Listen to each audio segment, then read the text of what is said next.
Nggih, mohon izin Bapak Ibu semuanya nggih, saya berdiri sejenak. Assalamualaikum warahmatullahi wabarakatuh. Waalaikumsalam warahmatullahi wabarakatuh. Semangat pagi Bapak Ibu guru semuanya. Salam dan bahagia. Mohon izin di sini saya Ela Nur Malasari, CGP angkatan 11 Kabupaten Bantul, yang mana memang saya di sini akan menyampaikan aksi nyata dan penerapan budaya positif di sekolah dalam rangka untuk diseminasi program pendidikan guru penggerak, khususnya di modul 1.4 tentang budaya positif. Ya, sebelumnya alhamdulillah bi'alamin, wassalatu wassalamu ala asyrafil anbiya'i wal mursalin wa ala alihi washabihi ajmain, amma ba'du. Alhamdulillah, puji syukur kehadirat Allah Subhanahu wa taala, Tuhan yang Maha Kuasa, telah memberikan kesempatan dan kenikmatan kepada kita semuanya.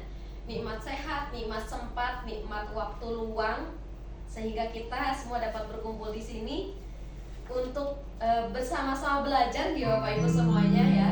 Bersama-sama belajar sehingga nanti bisa ada banyak hal yang tentu saya juga dapat peroleh dari Bapak Ibu semuanya, dan sedikit mungkin pengalaman ketika saya berbagi aksi nyata nanti khususnya di modul 1.4 ini. Gitu nggih. Salawat dan salam semoga selalu terlimpah curahkan kepada Nabi Agung Muhammad SAW. Semoga kita senantiasa mendapatkan syafaat dari beliau, amin ya rabbal alamin. Yang terhormat Ibu Susi Daryanti, SPD MPD selaku Kepala SMP Negeri 2 Sewon, dan juga Bapak Ibu guru semuanya yang alhamdulillah sudah hadir di sini.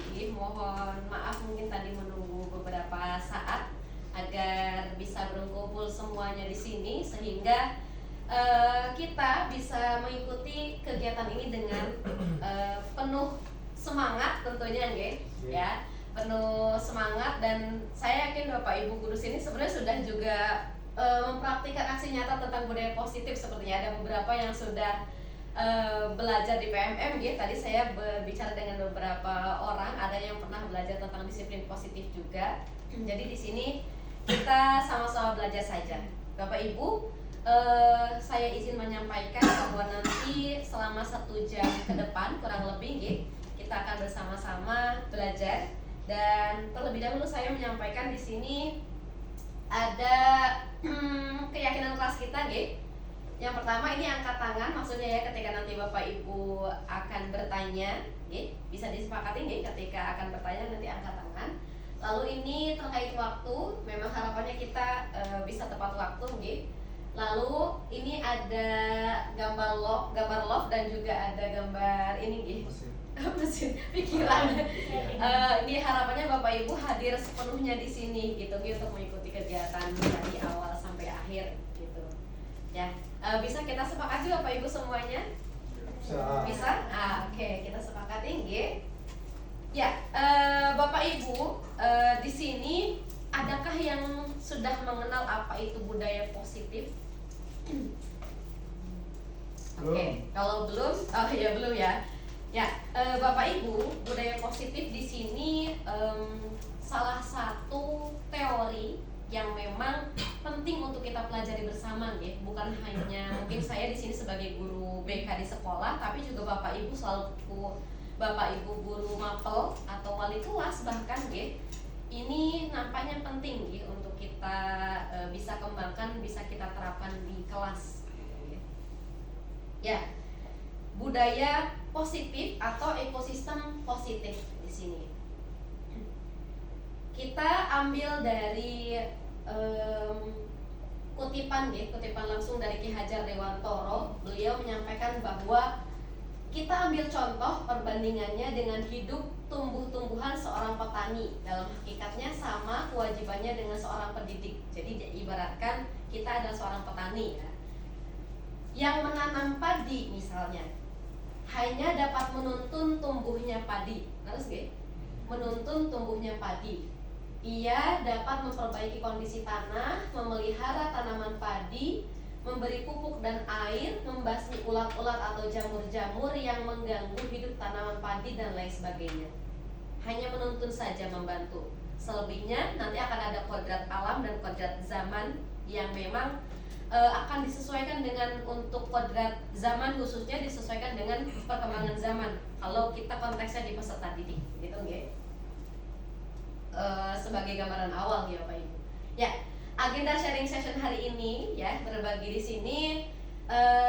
Yang pertama Bapak Ibu ada tentang perubahan paradigma stimulus respon lawan teori kontrol.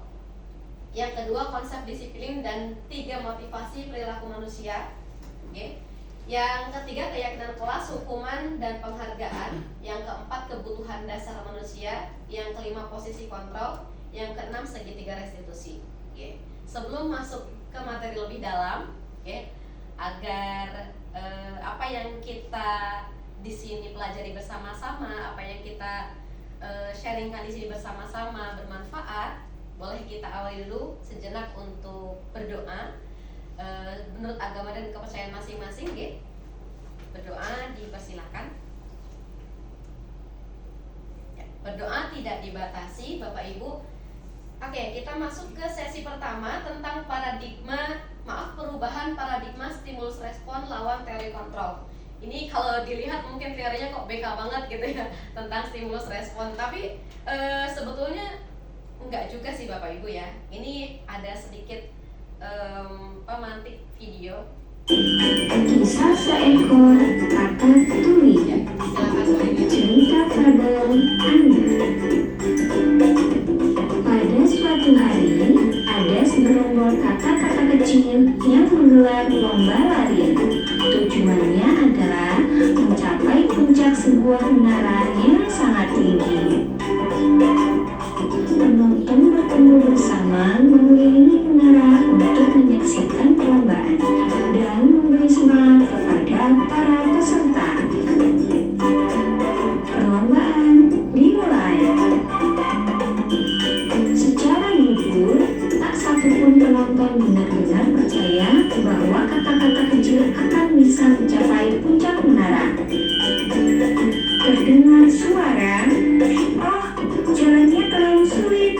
Mereka tidak akan pernah sampai ke puncak." Atau, "Tidak ada kesempatan untuk berhasil. Menaranya terlalu tinggi." Kata-kata kecil mulai berjatuhan satu persatu, kecuali mereka yang tetap semangat menaiki menara perlahan-lahan semakin tinggi dan semakin tinggi. Penonton terus bersorak, "Terlalu sulit, tak seorang pun akan berhasil." Lebih banyak lagi kata kecil lelah dan menyerah. Tapi ada satu yang melanjutkan hingga semakin tinggi dan tinggi. Dia tak akan menyerah.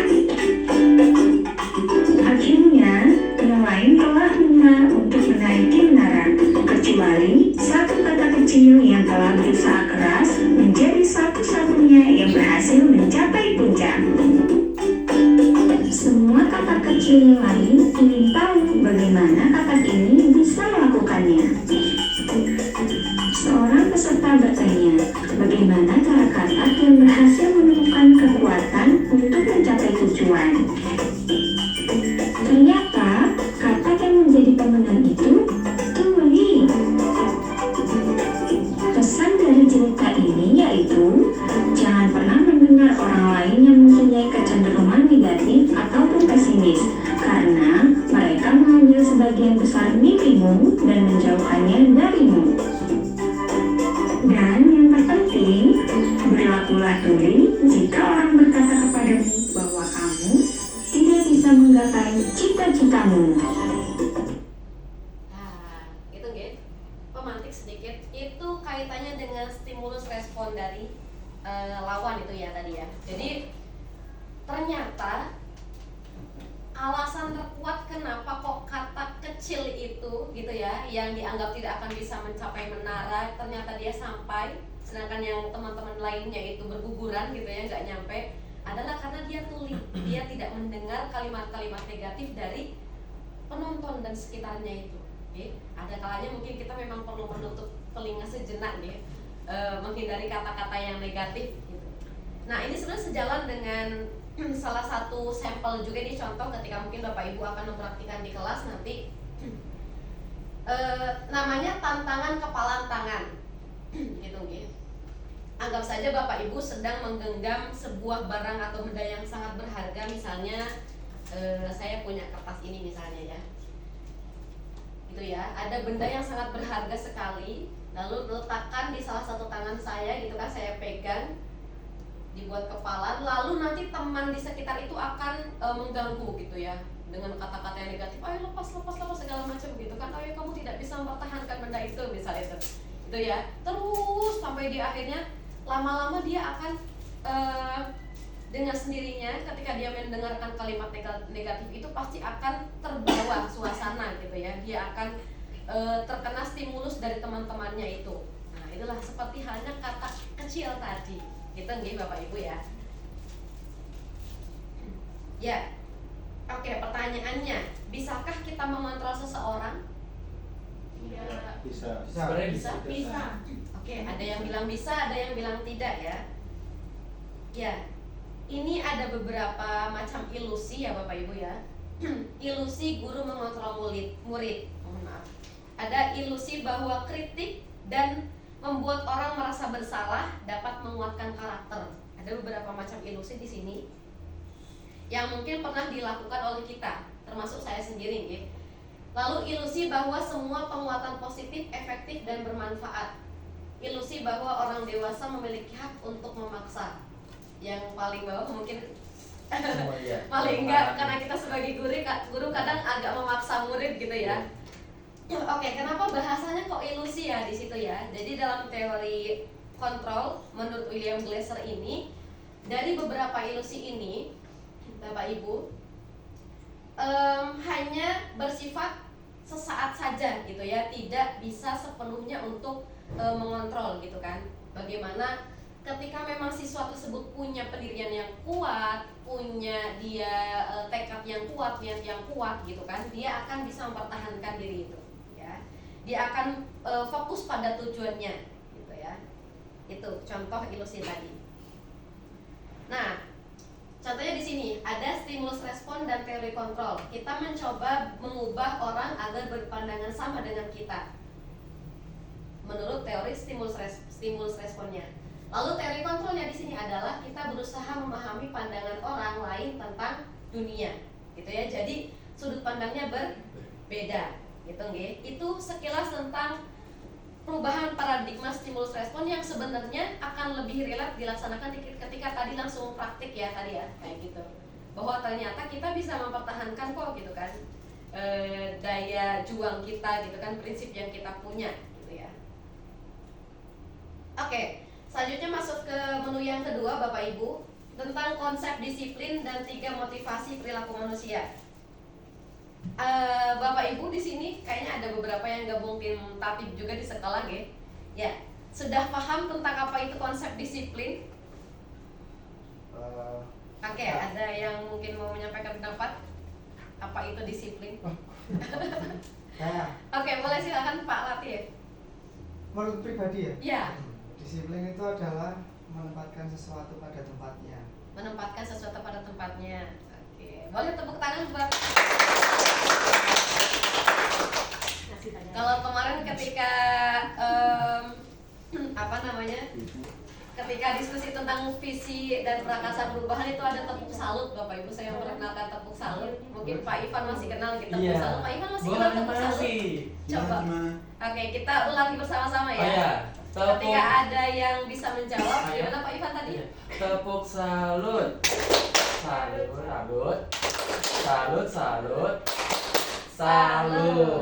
Oke, boleh sekali lagi deh. Oke, yuk. Biar lebih kompak. Ya. Tepuk salut. Salut.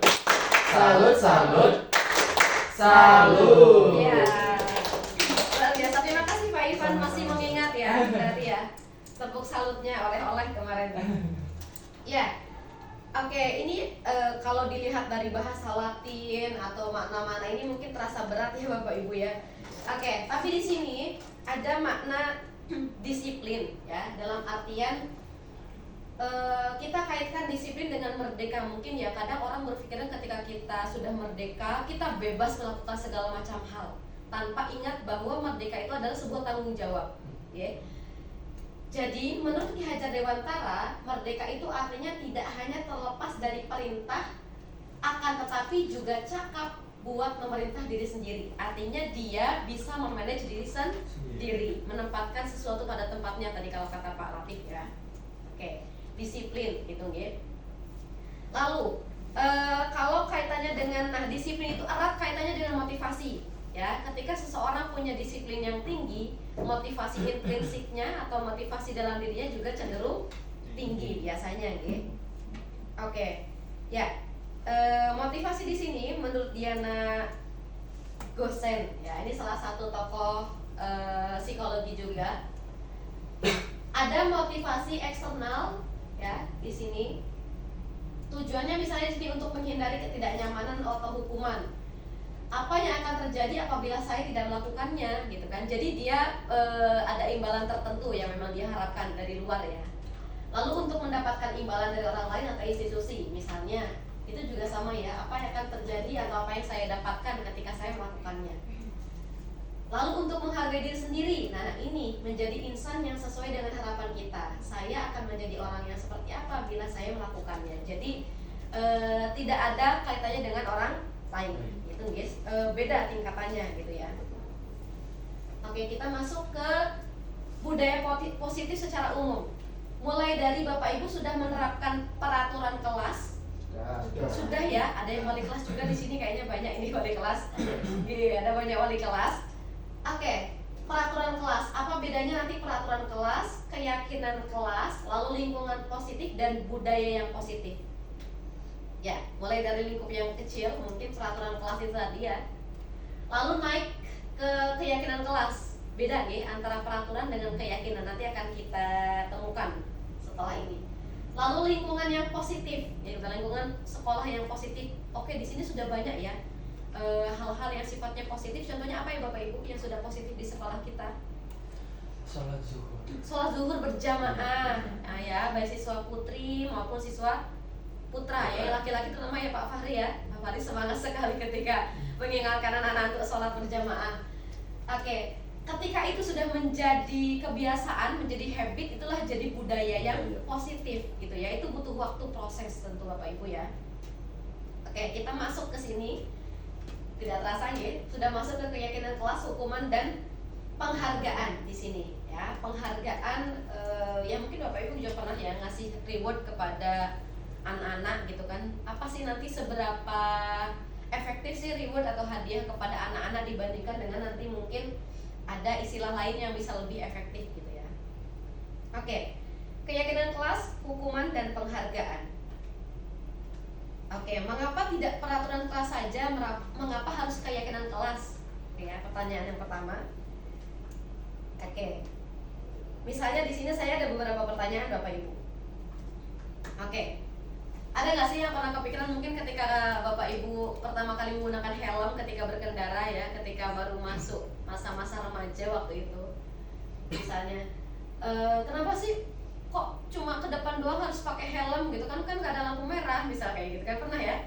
Pernah nggak bertanya kayak gitu? Saya sih pernah sering bahkan sampai sekarang juga. Cuma ke situ gitu kan udah pakai helm gitu kan. Kenapa coba Bapak Ibu? Kenapa kita harus pakai helm? Keselamatan. Oke, ada lagi? Safety tadi ya, keamanan keselamatan. Menghindari polisi. Oke. Menaati aturan juga. Oke ya Bapak Ibu ya. Selanjutnya yang kedua, mengapa kita memiliki peraturan harus datang tepat waktu pada saat mengikuti pembelajaran di kelas, baik guru maupun siswa ini ya? Kenapa sih harus datang tepat waktu? Bisa menjadi contoh. Bisa menjadi contoh mungkin ketika jadi guru nih. Oke, teladan ya. Selanjutnya teladan. Teladan bukan singkatan telat datang pulang duluan ya Pak. Oke. Ya, itu tadi ya, ada yang mengatakan disiplin tadi ya Bu Husnia ya. Lalu pertanyaan ketiga, mengapa kita memiliki peraturan kelas membuang sampah pada tempatnya? Oke, ini masuk apa nih kira-kira? Oke, nilai apa ini kalau di keyakinan kelas kita misalnya? Kebersihan masuk Bapak Ibu? Kebersihan bisa jadi arahnya ya tadi menjaga alam, mencintai alam gitu ya. bisa kesehatan juga ya, ketika lingkungan bersih gitu kan pasti sehat juga ya. Oke. Kenyamanan. Iya, kenyamanan juga ya. Kalau lingkungan bersih juga nyaman juga ya Pak. Betul sekali. Ya, untuk mendukung motivasi intrinsik, kembali ke nilai-nilai atau keyakinan-keyakinan yang lebih menggerakkan seseorang dibandingkan mengikuti serangkaian peraturan. Jadi, bisa dibilang ini mungkin tadi adalah peraturan-peraturan yang sudah disepakati di kelas. Tapi ketika sudah jadi keyakinan kesepakatan di kelas, maka antara siswa, guru, dan semua yang ada di kelas itu bisa memahami dan melaksanakan dengan nyaman, dengan tidak tanpa paksaan, begitu ya. Iya.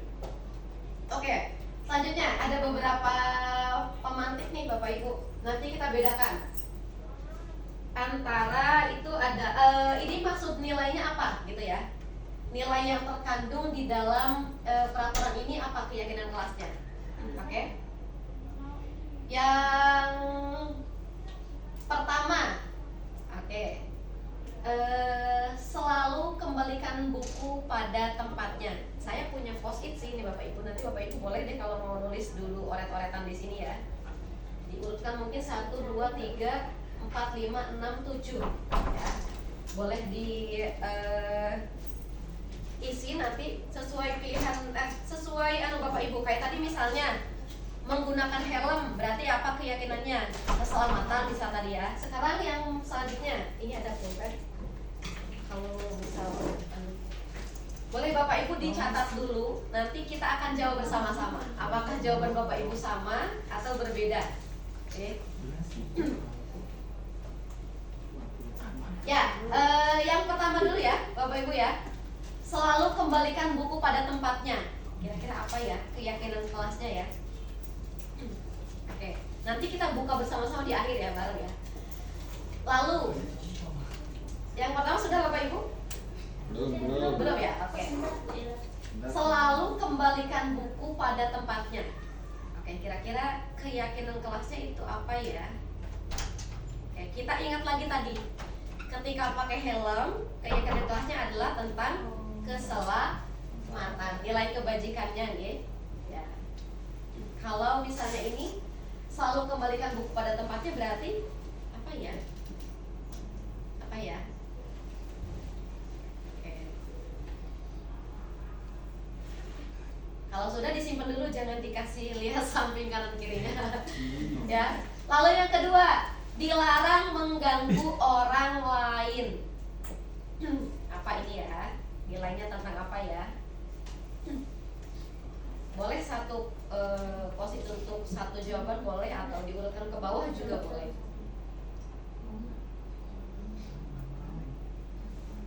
Oke.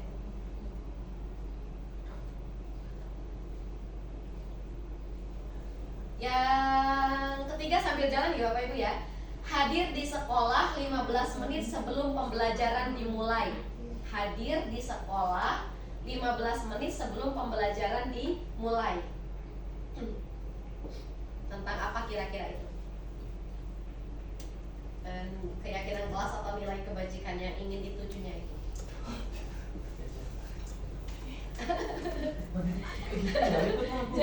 jadi salingan deh ya.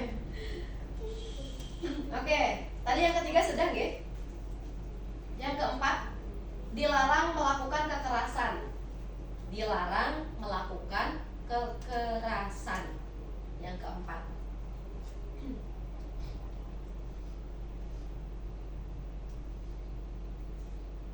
Jadi hening. Oke, dilarang menggunakan narkoba. Wah, lebih ngeri lagi nih ya.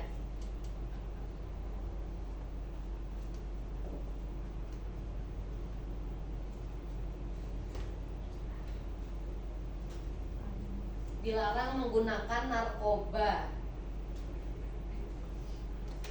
Oke, yang berikutnya, bergantian atau menunggu giliran. Bergantian atau menunggu giliran. Anak-anak biasa yang mungkin ketika wudhu, ketika atau sedang mengumpulkan tugas atau apa gitu kan pasti menunggu giliran dulu ya, nggak saling asal nyerobot gitu kan. Jadi gimana tuh nilai apa yang kebajikan yang dituju di sana? Lalu gunakan masker, mungkin kalau kemarin ketika masih pandemi COVID, sekarang mungkin ketika siswa-siswi sedang sakit flu atau batuk ya, itu juga bisa digunakan masker.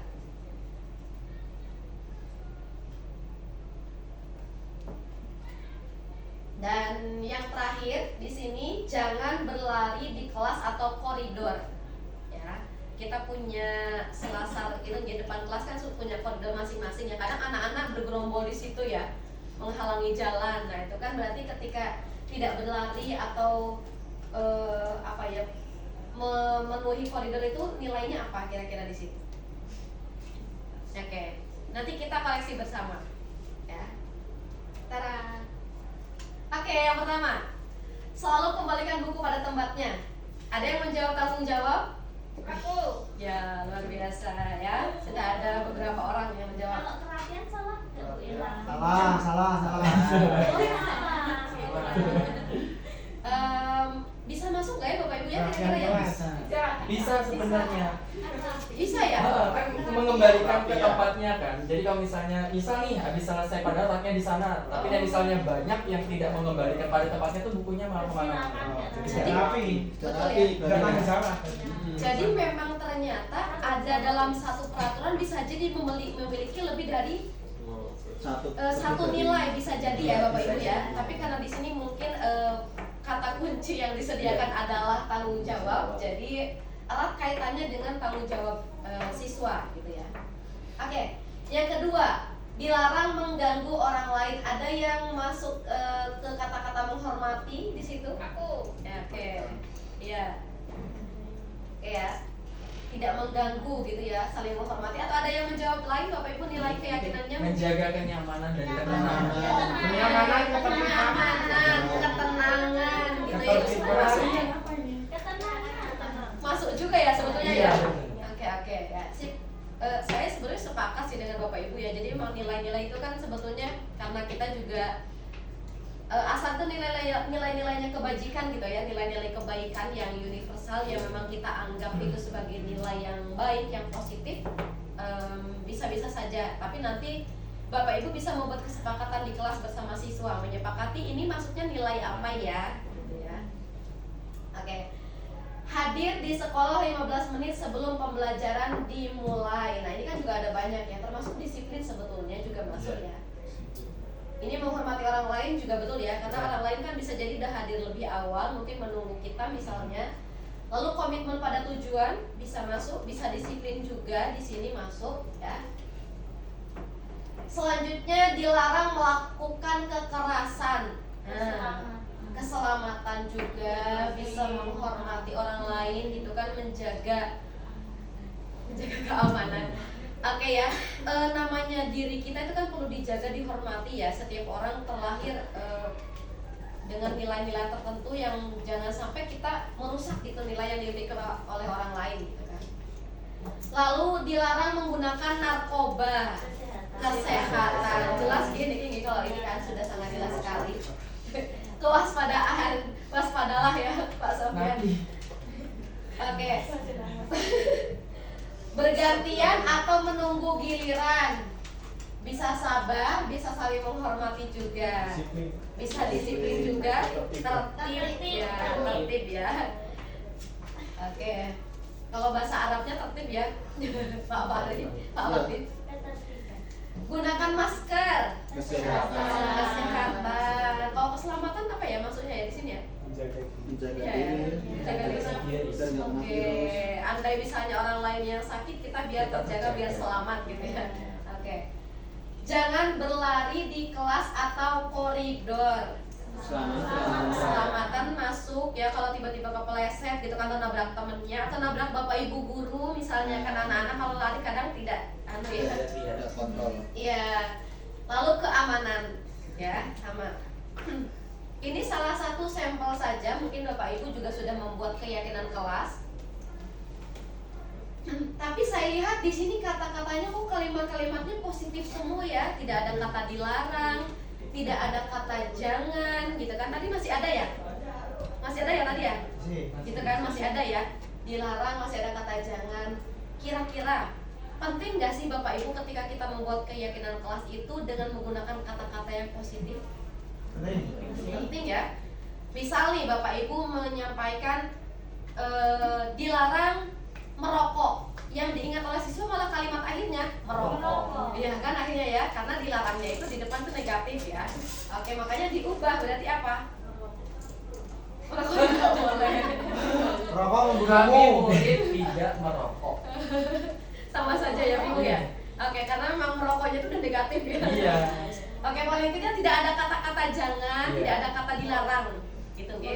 Nah, ini ada tips ternyata Bapak Ibu, ada tahapan-tahapan. Ketika Bapak Ibu sudah membuat keyakinan kelas di sini, kita berupaya untuk menebalkan di sini, menguatkan maksudnya ya.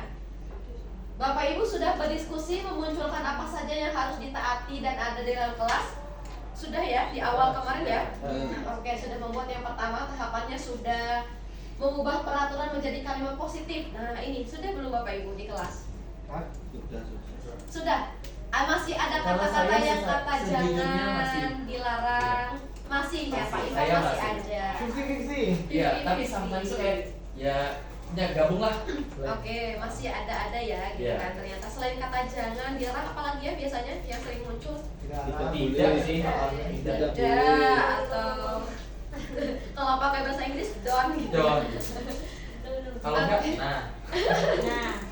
Nah, ya, nah ini tahapannya Bapak Ibu. Tadi kan ada pertanyaan, kenapa sih bukan peraturan saja menggunakannya, kenapa harus keyakinan gitu kan? Nah di sini ada tahapan tersendiri, yaitu menyarikan peraturan-peraturan menjadi keyakinan kelas. Menyari itu maksudnya disarikan lagi gitu ya, diambil. Misalnya tadi apa Bapak Ibu yang tadi keyakinan kelas sebelumnya tadi masih ingat kalimatnya, contohnya? Yang mana? Tidak. Kami murid bertanggung jawab. Itu. Ya, terus juga tidak apa tadi? Misalnya tidak berlari-lari di Iya, koridor. iya. Nah, itu kan peraturan ya. Dibuat menjadi keyakinan atau nilai-nilai kebajikan yang universalnya apa tadi? Keselamatan itu. Maksudnya menyarikan tuh di situ. Siswa paham. Oh, peraturan kelasku tuh seperti ini.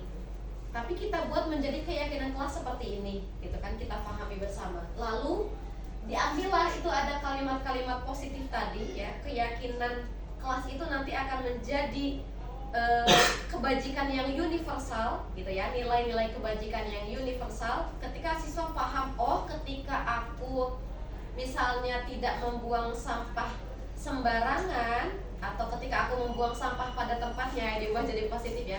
Ketika aku membuang sampah pada tempatnya, berarti aku sudah melaksanakan nilai kebajikan, yaitu kebersihan, yaitu kesehatan, misalnya yaitu kenyamanan tadi disampaikan Pak Yopa ya. Nah itu tadi ya. Pada tahapan ini Bapak Ibu sudah belum di kelas? Udah sampai pada keyakinan? Ada yang sudah? Ada ya? Ternyata ada yang sudah ya. Keren sekali Bapak Ibu, luar biasa ya. Lalu diskusi tentang gambaran mencerminkan keyakinan kelas. Nah kalau ini biasanya gini, jadi kan mencerminkan keyakinan kelas itu ada yang arahnya mungkin ke arah yang negatif, ada yang positif itu tadi ya. Yang ke arah positif nanti dikumpulkan, yang ke arah negatif dikumpulkan. Lalu ada keyakinan kelas yang terlihat, ada yang terdengar gitu ya, ada yang langsung dipraktikkan juga. Itu nanti dibedakannya seperti itu gambarannya ya. Jadi siswa paham, oh aku melihat langsung nih ketika misalnya temanku membuang sampah gitu kan pada tempatnya, dia melakukan tindakan seperti itu tindakan yang positif gitu kan. Oh ternyata temanku membuang sampah tidak pada tempatnya gitu ya, nanti dihubungkanlah gitu kan. Lalu berdiskusi mengenai peran seluruh warga kelas termasuk Bapak Ibu. Nanti kan peran saya sebagai ketua kelas seperti apa, peran saya sebagai siswa seperti apa atau murid ya, peran saya sebagai wali kelas seperti apa, peran saya sebagai seksi 7K misalnya ya, ada seksi 7K di kelas ya, seperti apa, itu berbagi peran gitu ya. Lalu yang terakhir meninjau ulang keyakinan kelas dari waktu ke waktu. Andai ternyata keyakinan kelas tersebut sudah dianggap tidak efektif, sudah dianggap misalnya tidak sesuai gitu mungkin dengan keyakinan kelas, maka bisa diganti ya. Dari waktu ke waktu itu bisa. gitu guys. Oke, Bapak Ibu, ada yang mau ditanyakan atau dikonfirmasi terlebih dahulu terkait teori tentang bagaimana menebalkan keyakinan kelas ini? Sudah cukup terpahamkan, guys? Bapak Ibu kira-kira sudah sampai di mana tahapannya paling banyak? Coba. Pak Sofyan sudah sampai mana Pak Sofyan? Oke, kalimat positif sudah ya, sudah mulai ya. Berarti ke bawahnya masih belum. Bu Lisa sudah sampai mana Bu Lisa? Menyalikan peraturan-peraturan gitu. Menjadi keyakinan kelas. Kalau Oke, diskusi itu seperti apa Bu? Oke, diskusi tentang gambaran mencerminkan keyakinan kelas itu tadi ya. Jadi siswa memahami bahwa yang dilakukan itu apakah terlihat, terdengar, atau hanya misalnya kan ada yang terlihat saja, ada yang terdengar saja gitu kan, ada yang memang secara menyeluruh perbuatannya gitu. Jadi biar lebih paham siswa gitu kan tentang keyakinan itu tadi. Lalu berdiskusi mengenai peran. Saya sudah sampai diskusi tentang peran-peran tanggung jawabku ini gitu kan, sudah ya, siswa sudah paham ya. Oke. Mungkin yang belum meninjau ulang ya Bapak Ibu ya. Ini secara berkala nanti boleh Bapak Ibu, waktunya silakan Bapak Ibu sepakati dengan murid di kelas. Oke, ketika itu Bapak Ibu jadi wali kelas. Termasuk guru mapel juga kan biasanya punya keyakinan kelas sendiri ya. Oke, di kelas ini di mapel informatika misalnya keyakinan kelasnya seperti ini. Oke. Ya itu ya. Berarti sudah ya Bapak Ibu secara menyeluruh sudah melaksanakan ternyata. Oke. Nah, ini tadi tentang reward. Ada istilah reward, ada punishment. Ada penghargaan, ada hukuman. Ya. Nanti akan kelihatan mana yang hukuman, mana yang bukan. Ternyata dari pengaruh jangka pendek dan jangka panjangnya, lalu penghargaan menghukum, penghargaan mengurangi ketepatan, penghargaan tidak efektif, penghargaan merusak hukuman. Nah, ini beberapa pernyataan yang memang menyampaikan secara tidak langsung bahwa namanya penghargaan atau reward itu adalah sifatnya sementara. Ya, yang kita tekankan adalah siswa tumbuh dengan penuh kesadaran melakukan sesuatu tanpa ada imbalan tertentu. Jadi kadang reward itu mungkin memang sesekali nggak apa-apa yang dilakukan ya, tapi jangan menjadikan itu sebagai apa ya, membuat siswa ketergantungan. Ya, menjadi tujuan ya Bu ya. Oke, gitu ya, yang tidak diharapkan seperti itu. Ya. Selanjutnya, misalnya di sini nih. Oke, ada perbedaan hukuman dan sanksi. Hukuman adalah di sini contohnya sesuatu yang menyakitkan harus terjadi. Biasanya lebih ke fisik gitu ya, membuat anak sakit fisik maupun hati. Betul ya Bapak Ibu ya. Tiba-tiba anak misalnya katakanlah anak terlambat misalnya Bapak Ibu ya. Tiba-tiba langsung dihukum suruh angkat tangan dan kakinya gitu kan, tanpa ditanya dulu alasannya kenapa gitu kan, dan lain sebagainya. Lalu anak membenci kedisiplinan, bisa ya akhirnya ya anak benci sama kedisiplinan gara-gara bapak ibu gurunya misalnya gitu. Lalu paksaan, lalu mendorong anak menyakiti diri sendiri. Lalu konsep diri yang buruk, anak belajar untuk menyembunyikan kesalahan ya, ketika anak ditanya dia malah tertutup. Oke, akhirnya ya. Marah, merasa bersalah, dipermalukan dan merasa tidak dihargai. Ini menurut teori restitusi yang disampaikan oleh Diane Gosen juga itu tadi, the five position of control, tentang teori kontrol juga masih ya. Beda halnya dengan konsekuensi gitu ya. Ketika hukuman disebutkan sebagai sesuatu yang menyakitkan harus terjadi gitu ya, sanksi atau konsekuensi memang harus terjadi tapi tidak menyakitkan, lebih positif ya, lebih positif. Nanti akan ada yang lebih positif lagi itu apa ya kira-kira ya. Lalu membuat anak sakit fisik gitu ya, maupun hati dalam jangka waktu yang lama. Membuat anak merasa tidak nyaman dalam jangka waktu pendek itu kalau konsekuensi mungkin masih tidak nyaman ya, tapi karena ada kesepakatan jadi oke lah nggak apa-apa gitu kan, meskipun nggak nyaman tapi cuma sebentar gitu kan. Oke, lalu anak membenci kedisiplinan gitu ya, ketika misalnya dalam hukuman jadi anak tuh jadi tambah benci, udah besok aku mending taat lagi aja gitu kan. Nah, ketika di konsekuensi maka di sini anak menghargai kedisiplinan. Lalu ketika di hukuman itu mendorong anak menyakiti diri sendiri, maka di konsekuensi atau sanksi itu mendorong anak agar mudah menyesuaikan diri. Oke. Selanjutnya, hukuman itu merupakan konsep diri yang buruk. Betul nggih Bapak Ibu ya? Ya. Saya juga sebetulnya juga masih kadang keliru gitu membedakan mana hukuman, konsekuensi, dan ada ternyata yang lebih positif dari itu. Ya. Konsep diri yang baik di sana itu konsekuensi. Lalu di hukuman itu anak belajar untuk menyembunyikan kesalahan. Semakin ditanya semakin disembunyikan, semakin dia tertutup gak mau cerita. Oke ya, anak belajar untuk mematuhi peraturan kalau di konsekuensi. Dan terakhir, marah, merasa bersalah, ya, dipermalukan, merasa tak dihargai. Nah, anak akhirnya di situ kalau ketika hukuman. Kalau konsekuensi, anak kehilangan hak memang iya, dibuat tidak nyaman, atau diasingkan sementara. Kalau dalam teori BK ya Pak Sofyan ada yang namanya time out, ya sementara ya, sesuai dikasih time out sementara. Oke. Kita langsung jawab saja kali ini ya, Bapak Ibu. Ini termasuk hukuman atau konsekuensi? Bapak Ibu bisa jawab ya. Yang pertama, mencatat 100 kali di dalam buku kalimat "saya tidak akan terlambat lagi karena terlambat ke sekolah". Oke. Boleh angkat tangan siapa yang memilih hukuman? Hukuman. Oke, 1, 2, 3, 4. Oke, saya ingat-ingat saja yang 4. Yang memilih konsekuensi berarti sisanya. Oke ya. Kita lanjut yang kedua ya Bapak Ibu ya. Lari mengelilingi lapangan basket 2 kali karena terlambat hadir di sekolah. Hukuman. Kayaknya berarti semua ini ya. Murid diminta untuk push up 15 kali karena tidak menggunakan masker ke sekolah. Oke, hukuman ya. Ada yang konsekuensi? Tidak ada.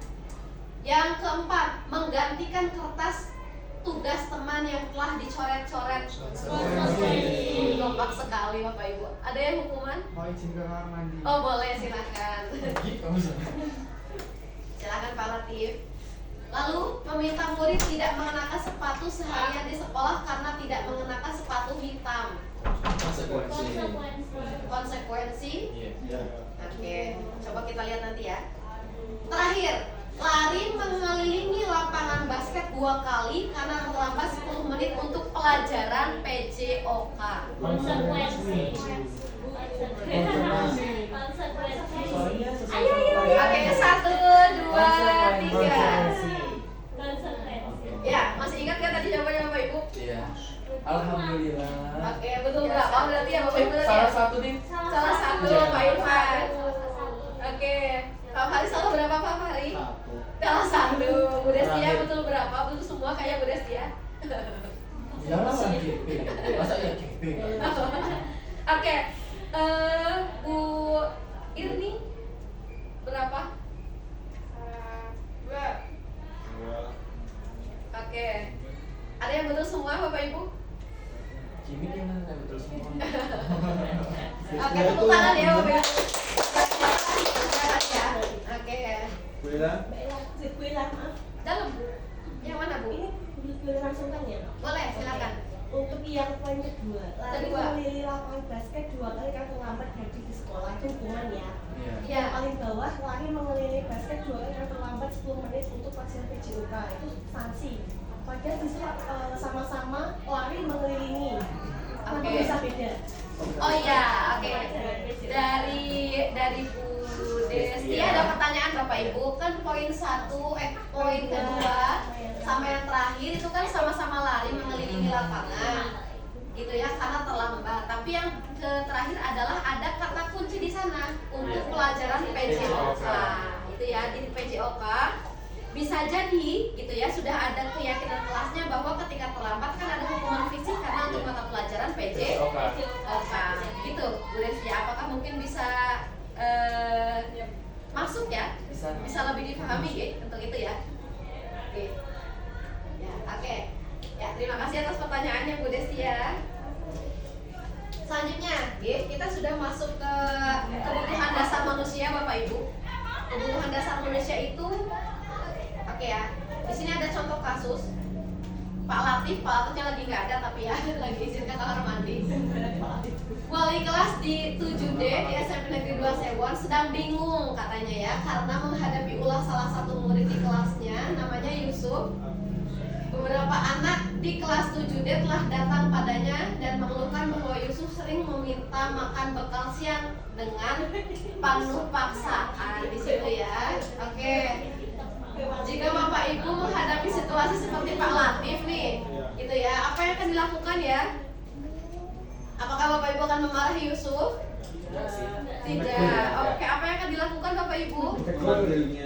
Memanggilnya, lalu diajak apa? Diajak Lebih ngobrol. pendalaman sih. Atau Lebih dikasih kayak, makan? Nah, bisa jadi.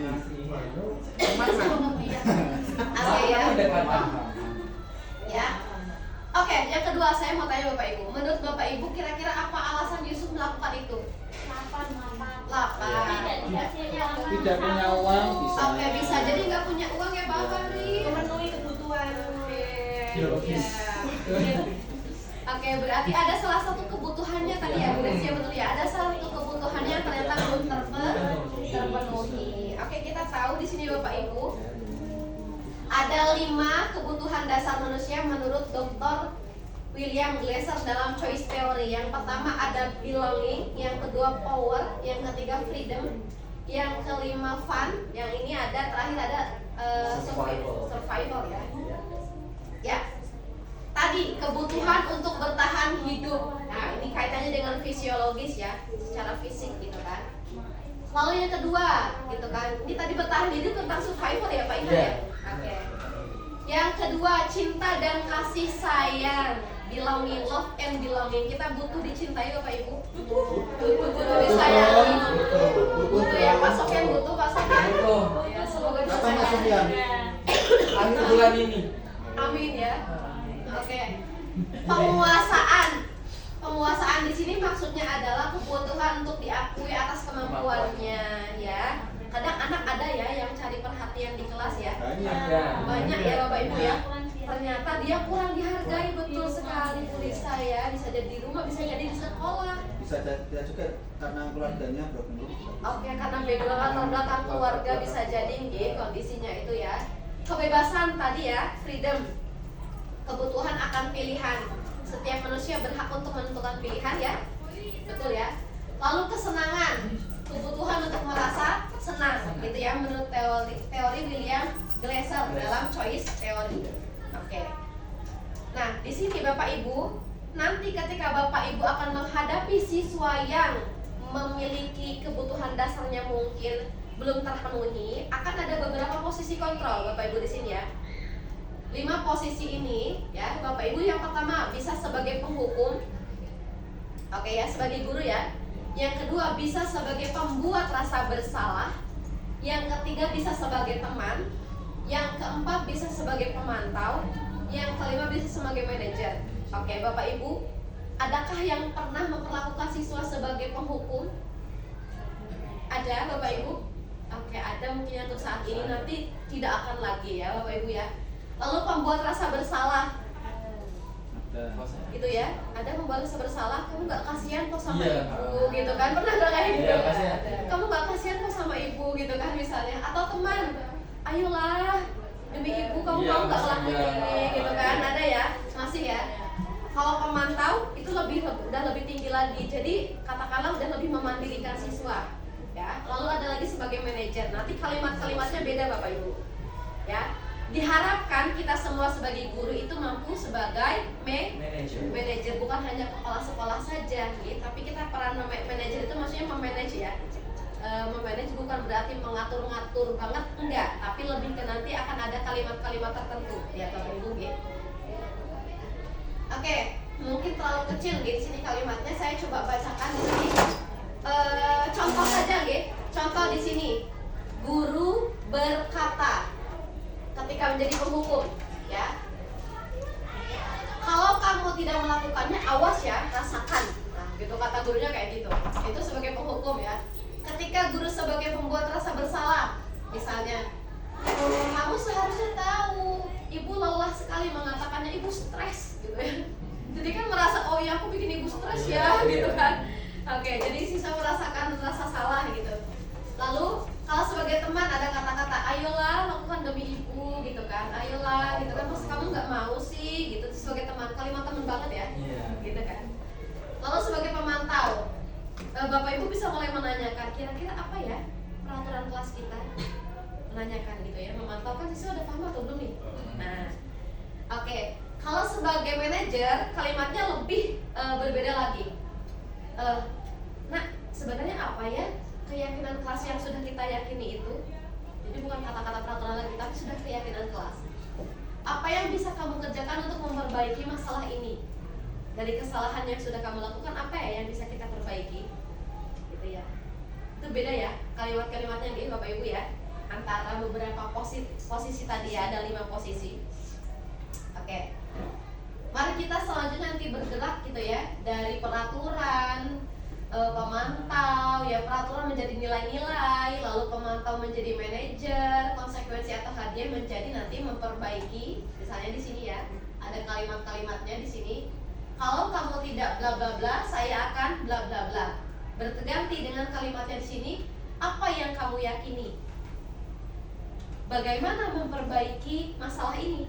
Gitu ya Bapak Ibu ya. Jadi lebih berbeda kalimatnya, lebih positif tentunya, dan lebih menegaskan gitu ya, mempertanyakan tentang keyakinan kelas. Oke ya.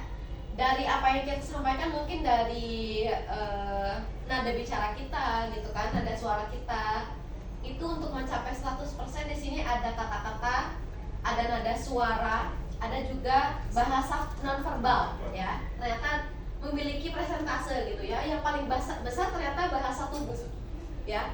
Ketika kita memperlakukan siswa, misalnya ketika siswa sedang murung, misalnya disamperin gitu kan, ditanya gitu kan. Nah, ketika misalnya sesama jenis, kita Pak Sofyan sesama jenis ya. Kalau sesama jenis misalnya boleh menghampiri, nanti merangkul misalnya gitu kan, ketika diizinkan sama siswa gitu ya, gitu kan. Bisa dipegang tangannya ketika misalnya dia gemetar misalnya gitu kan, kelihatan ya. Oke ya, bahasa nonverbal ternyata lebih besar nilainya. Oke, inilah dia restitusi Bapak Ibu. Ya, tadi ada hukuman, ada konsekuensi atau sanksi, yang ketiga ada restitusi. Pernah mendengar apa itu restitusi sebelumnya? Pernah tapi lupa. Oke, PMM ya Bapak Ibu, ingat ya? Makanya dia pernah lihat. Oke, pernah melihat ya. Nanti kita beraksi nyata bersama-sama Bapak Ibu. Ya, inilah restitusi, masih menurut Diana Gosen. Ya.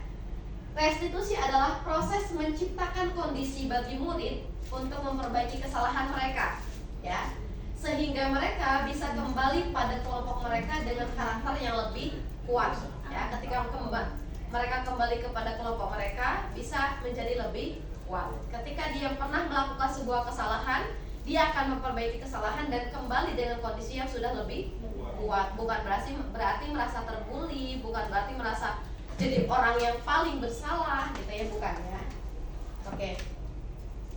Ciri-cirinya di sini ada 9 Bapak Ibu, ya.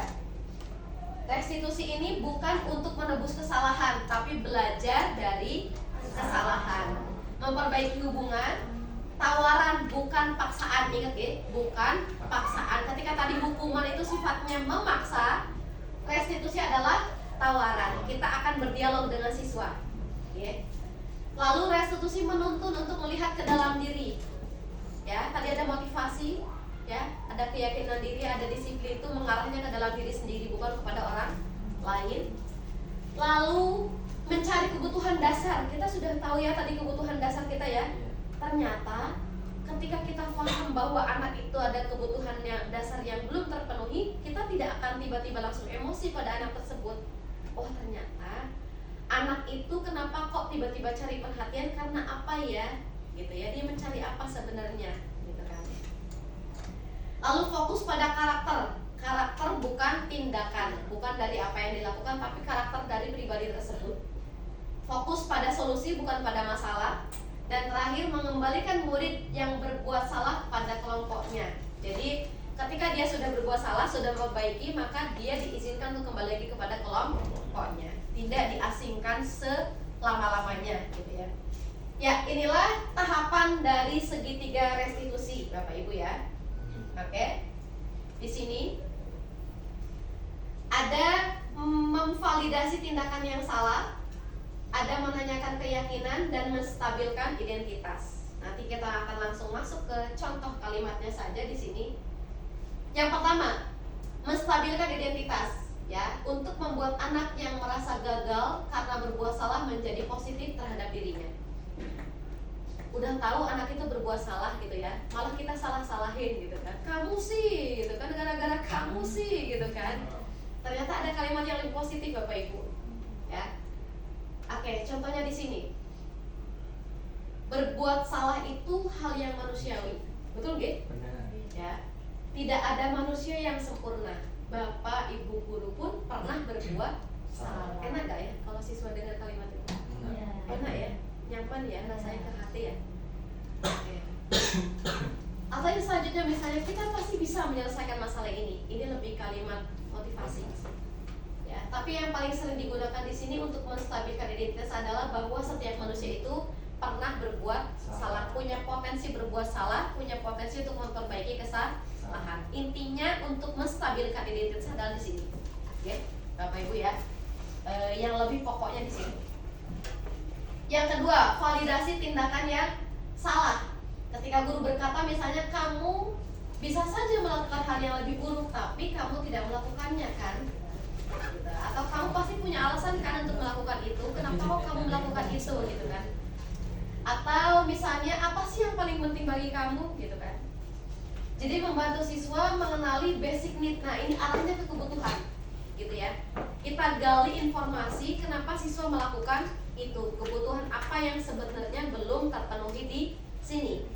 Ini di tahap validasi tindakan yang salah gitu ya. Ketika tadi sudah mengakui kesalahan, sudah tahu kesalahannya, divalidasi. Yeah. Oke. Tahapan yang ketiga, jadi ini berurutan ya Bapak Ibu ya. Tadi sudah menstabilkan identitas, sudah memvalidasi kesalahan itu tadi G. Tindakan yang salah maksudnya. Yang ketiga adalah menanyakan keyakinan. Kita ingatkan kembali siswa terhadap keyakinan kelas yang sudah ada. Oke. Apa nilai yang kita percaya di kelas kita? Oke ya, kamu sebenarnya ingin menjadi anak yang seperti apa ya? Bisa arahnya ke cita-cita nanti jangka panjang. Oke ya. Jadi anak melihat kesalahannya dihubungkan dengan norma sosial dan nilai yang mendasari manusia berinteraksi dengan orang lain. Ada nilai dan norma yang berlaku di situ.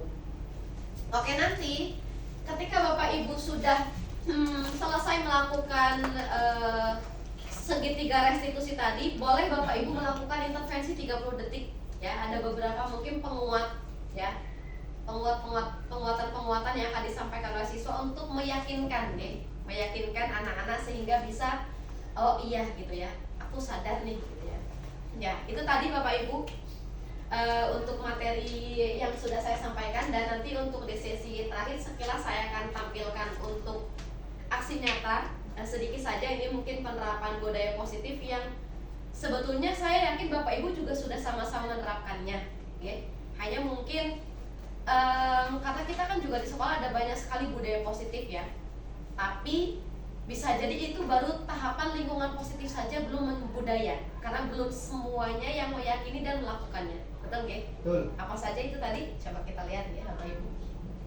Ya, ini tadi tujuan dan tolak ukurnya, gitu nggak? Kita langsung mawon ke contohnya di sini.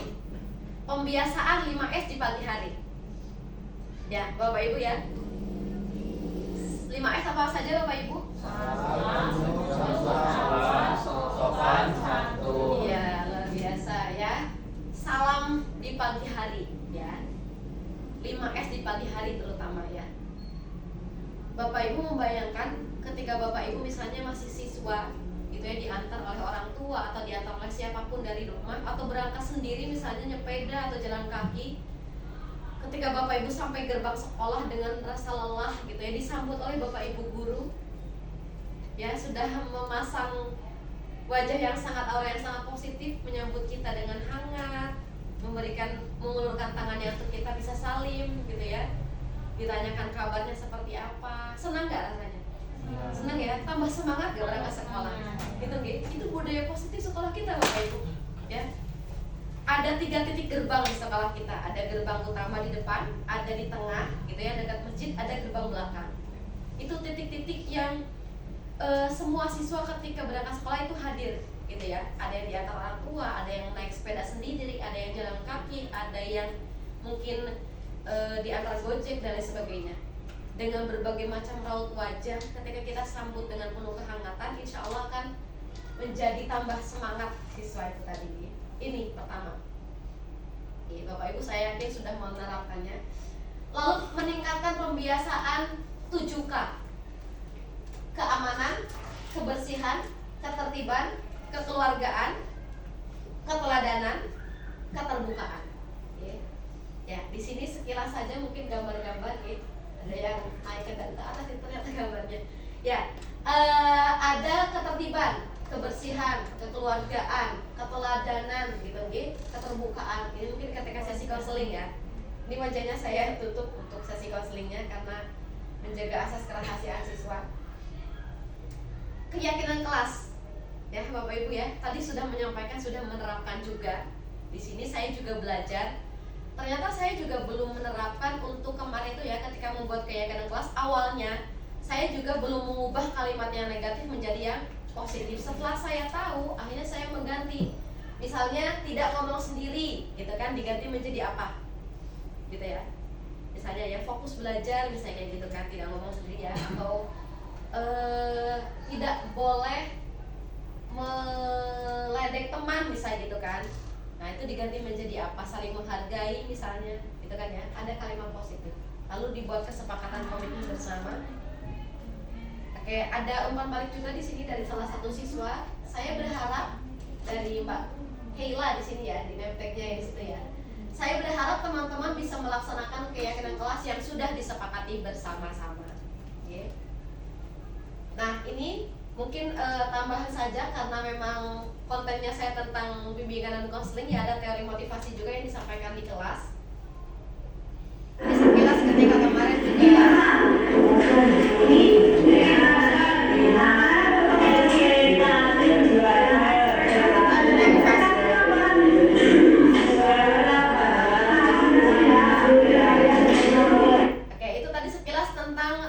penguatan untuk motivasi intrinsik khususnya ya. Nah ini untuk penerapan segitiga restitusi sebetulnya tayangan videonya agak panjang ya Bapak Ibu, tapi intinya di sini adalah saya berusaha untuk menerapkan segitiga restitusi tadi, mulai dari menstabilkan identitas, meyakini atau memvalidasi tindakan yang salah, gitu ya. Dan yang terakhir apa tadi? Yang ketiga, setelah memvalidasi tindakan yang salah, yang ketiga apa? Apa yang ketiga? Menstabilkan identitas yang pertama, yang kedua memvalidasi tindakan yang salah, yang ketiga apa yang ketiga Bapak Ibu? Ada yang ingat? Apa yang ketiga Bapak Ibu?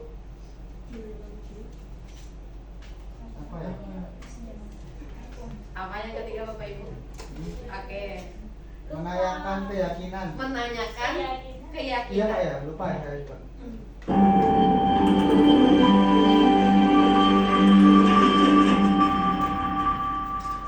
Ya, ini bentuk demonstrasi saya ya Bapak Ibu. Karena videonya tayangannya 17 menit, saya tidak akan putar semuanya. Assalamualaikum warahmatullahi wabarakatuh. Ya, itu tadi nggih. Refleksi kegiatannya itu tadi saya melakukan aksi nyata penerapan budaya positif, yaitu yang pertama mungkin ada banyak kekurangan pasti ya Bapak Ibu ya dari yang sudah saya sampaikan. Yang pertama keterbatasan waktu karena memang khususnya BK tidak ada jam masuk kelas, jadi saya juga ada keterbatasan untuk menerapkan. Tapi di luar pelayanan klasikal saya juga bisa menerapkan dengan sesi konseling ya, baik individu maupun ke kelompok. Lalu kurangnya konsistensi guru dalam memantau pelaksanaan budaya positif dalam lingkungan kelas dan lingkungan sekolah. Kita rasakan di Bapak Ibu kalau ini secara umum. Rencana tidak lanjutnya semoga nanti bisa kita bersama-sama sebagai guru di sini tentunya, dan khususnya saya pribadi untuk membuat strategi pemantauan. Kita nanti bisa membuat bagaimana lah caranya untuk membuat pemantauan. lalu melakukan refleksi bersama di kombel kita mungkin gini, nanti Bapak Ibu ada kombel SMP 2 Sewon, dan meningkatkan komunikasi dengan orang tua terkait penerapan budaya positif. Oke, nggih. Itu tadi Bapak Ibu, ada yang mau ditanyakan sebelum saya akhiri? Oke, sudah bisa terpahamkan Bapak Ibu? Oke. Alhamdulillah. Ya, alhamdulillah ya Bapak Ibu, kita sudah belajar bersama-sama tadi beberapa hal tentunya tentang mulai dari paradigma, perubahan paradigma tadi gitu ya, tentang stimulus respon, lalu juga tentang motivasi, disiplin diri, 5 posisi kontrol guru gitu kan. Lalu ada juga tentang apa tadi Bapak Ibu? Keyakinan kelas. Lalu ada juga tentang teori apa tadi? Hukuman, konstitusi, konsekuensi gitu kan. Lalu ada restitusi yang terakhir. Yang paling penting di sini saya ingin mengajak Bapak Ibu semuanya untuk menerapkan segitiga restitusi itu tadi, karena bukan hanya guru BK saja kok Bapak Ibu yang bisa menerapkan. Bapak Ibu semua juga bisa menerapkan. Oke, insya Allah nggih. Terima kasih banyak Bapak Ibu atas segala perhatian, kerjasama, dan juga Bapak Ibu sudah mengikuti sesi sharing ini dengan hadir penuh, hadir seutuhnya gitu nggih. Dan mohon maaf apabila dalam penyampaiannya saya mungkin ada kata-kata yang kurang berkenan atau terlalu cepat nggih Bapak Ibu. Terima kasih banyak sekali lagi. Semoga sharing ini bermanfaat dan tentu ini bisa membawa perubahan ke arah yang lebih baik untuk budaya positif di sekolah kita. Amin. Amin ya rabbal alamin. Oke, Bapak Ibu yang berbahagia, salam dan bahagia itu mengandung makna mendalam Bapak Ibu. Salam itu keselamatan dan bahagia, sehingga kita semoga selalu dalam kondisi yang bahagia. Amin. Ya, Bapak Ibu kondur ke rumah masing-masing, disambut oleh keluarga nanti juga dalam keadaan yang bahagia. Oke, ya. Sebelum kita akhiri sesi ini, boleh kita sama-sama berdoa dulu sejenak ya Bapak Ibu atas sebagai bentuk rasa syukur kita kepada Tuhan Yang Maha Esa, kepada Allah Subhanahu wa taala. Berdoa menurut agama dan kepercayaan masing-masing, saya persilahkan. Ya. Alhamdulillah alamin. Berdoa tidak saya batasi Bapak Ibu. Oke. Baik, sebelum diakhiri sekali lagi boleh saya minta tepuk semangatnya deh dari Bapak Ibu semuanya biar semangat nanti pulang ke rumah ya. Ketika saya bilang semangat pagi, nanti Bapak jawab pagi istimewa gitu ya. Atau mau diganti sak jose? Oke, pagi istimewa ya. Oke, semangat pagi istimewa. Oke, tepuk tangan Bapak Ibu. Oke, sekian. Sampai ketemu lagi di sesi selanjutnya. Mungkin di kesempatan selanjutnya. Semoga Allah mempertemukan kita kembali. Dan kita dipertemukan di sesi budaya positif yang akan kita terapkan di sekolah kita. Amin ya rabbal alamin. Sekian, assalamualaikum warahmatullahi wabarakatuh. Waalaikumsalam warahmatullahi wabarakatuh.